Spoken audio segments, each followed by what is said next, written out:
جوانوں، جب انسان نزاع کے عالم میں مبتلا ہوتا ہے، جب روح آدھی اندر ہوتی ہے آدھی باہر ہوتی ہے، تو اس وقت انسان کو تین ہیبتیں نظر آتی ہیں۔ ایک، مرنے والے کو ملک الموت نظر آتا ہے۔ اگر وہ نیک بندہ ہوتا ہے تو ملک الموت اس کے پاس اچھی صورت لے کے آتا ہے، خوبصورت شکل لے کے آتا ہے۔ لیکن اگر وہ گنہگار بندہ ہوتا ہے، بدکار ہوتا ہے، سیاکار ہوتا ہے، تو ملک الموت اس کے پاس ڈراؤنی صورت لے کے آتا ہے۔ دوسرا، مرتے وقت انسان ان دو فرشتوں کو بھی دیکھتا ہے جو ہمارے دائیں بائیں بیٹھے ہمارا نامہ اعمال لکھ رہے ہیں۔ مرتے وقت انسان ان دونوں فرشتوں کو بھی دیکھ لیتا ہے۔ حدیث شریف میں آتا ہے کہ مرتے وقت یہی دونوں فرشتے انسان کی آنکھوں کے سامنے آتے ہیں۔ اگر مرنے والے کا شمار نیک بندوں میں ہوتا ہے، اللہ کے محبوب بندوں میں ہوتا ہے، تو یہ فرشتے اس سے مخاطب ہو کر یہ مجدہ سناتے ہیں کہ جزاک اللہ خیرا،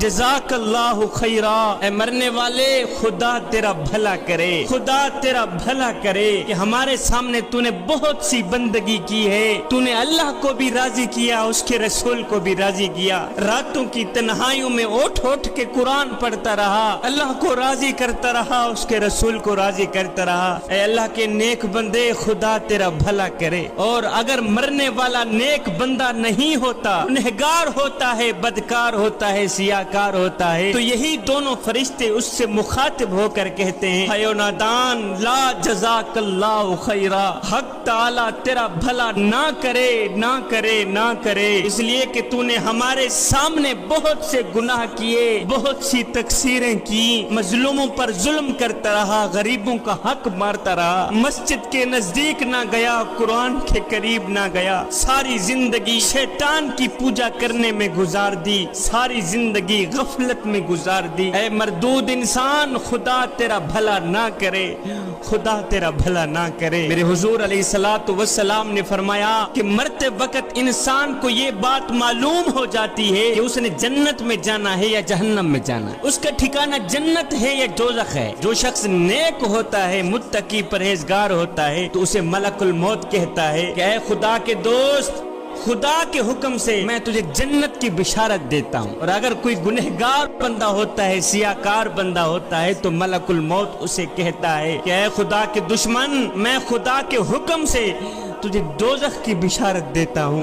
جب مرنے والا دوزخ کی بشارت سنتا ہے تو اسے خوف اور رنج کے ملے جلے جذبات گھیر لیتے ہیں، نزاع کی سختی بڑھ جاتی ہے اور وہ سسک سسک کے پانی مانگتا ہے کہ مجھے پانی دو، لیکن زبان ہلنے سے قاصر ہو جاتی ہے، اس کی روح آدھی اندر ہوتی ہے آدھی باہر ہوتی ہے، کہتا ہے ہائے یا اللہ، او مجھے موت دے دے، مجھے موت دے دے۔ قصہ مختصر کہ اس گنہگار بندے کی روح بڑی ہی سختی سے نکلتی ہے۔ میرے حضور علیہ السلام نے فرمایا کہ کوئی بھی شخص دنیا سے نہیں نکلتا جب تک وہ یہ جان نہ لے کہ اس کا ٹھکانہ جنت ہے یا جہنم ہے۔ مرنے والے کے لیے بات یہ بھی ہے کہ اسے معلوم ہو جاتا ہے کہ وہ جنت میں جائے گا یا جہنم میں جائے گا۔ میرا اللہ فرماتا ہے کل نفس ذائقۃ الموت، ہر جاندار ایک نہ ایک دن موت کا ذائقہ چکھنے والا ہے۔ جوانو، دنیا کی زندگی چند روزہ ہے، دنیا سرائے فانی ہے، ہم نے یہاں سے ایک نہ ایک دن کوچ کر جانا ہے۔ یہ دنیا کی زندگی محض ایک کھیل تماشا ہے۔ ابن آدم میرا مال، میرا مال، میرا مال کرتا رہتا ہے، مگر اے ابن آدم،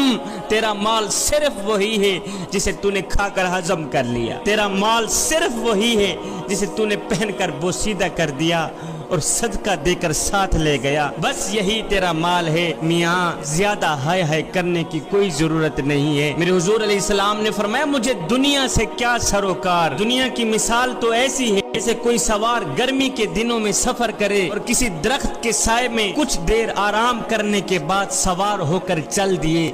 دنیا کی مثال تو یہی ہے۔ ایک دن سیدہ عائشہ صدیقہ رضی اللہ تعالی عنہا نے میرے حضور علیہ السلام سے دریافت کیا کہ حضور، کیا قیامت کے دن شہیدوں کے ساتھ کوئی اور بھی اٹھے گا؟ میرے حضور علیہ السلام نے فرمایا ہاں، وہ شخص جو رات دن میں 20 مرتبہ موت کو یاد کرتا رہے۔ انسان کا ہر اٹھنے والا قدم اسے موت کی طرف لے کے جا رہا ہے، لیکن حضرت انسان کہتا ہے میں تو بڑے نفع میں جا رہا ہوں۔ اے حضرت انسان، آج تیری زندگی کا جو دن غروب غروب ہوا ہے یہ دوبارہ طلوع نہیں ہوگا. آج کا دن گزر گیا, اب جو دن باقی ہیں وہ گزریں گے. انسان ساری زندگی سوچتا رہتا ہے کہ لوگ کیا کہیں گے, میاں لوگ کیا کہیں گے, اور یار لوگ کیا کہیں گے. صاحب لوگ آخر میں بس یہی کہتے ہیں کہ انا للہ و انا الیہ راجعون. اے غفلت کی نیند سو کر 70 سال کی عمر برباد کرنے والے, 70 سال کی عمر ضائع کرنے والے, اب تو جاگ جا. اور تو دنیا میں ہمیشہ رہنے کا انتظام تو کرتا رہا, لیکن افسوس آخرت کی کبھی بھی فکر نہ کی, آخرت کی کبھی بھی پرواہ نہ کی. اور تجھے پتہ نہیں ہے قیامت کے بازار میں نیک اعمال کے مطابق ہی مرتبے ملیں گے. اگر اعمال اچھے ہوں گے تو جزا ملے گی, اگر اعمال اچھے نہیں ہوں گے تو پھر سزا ہی سزا, پھر شرمندگی ہی شرمندگی. چلو جو ہو گیا سو ہو گیا, اب جو دن باقی ہیں انہی دنوں میں اپنے کریم رب کے ساتھ اپنا معاملہ درست کر لے, پکی توبہ کر کے اللہ کا محبوب بندہ بن جا. اگر 50 درہم سے 5 درہم ضائع ہو جائیں تو کتنا صدمہ پہنچتا ہے, کتنی تکلیف ہوتی ہے کہ 5 درہم ضائع ہو گئے. اور نادان تو نے تو 50 سال کی عمر ضائع کر دی, ابھی تک تجھے خود پر افسوس کیوں نہیں ہوا. حکیم لقمان نے کہا تھا کہ گناہوں والی زندگی جینے سے تو بہتر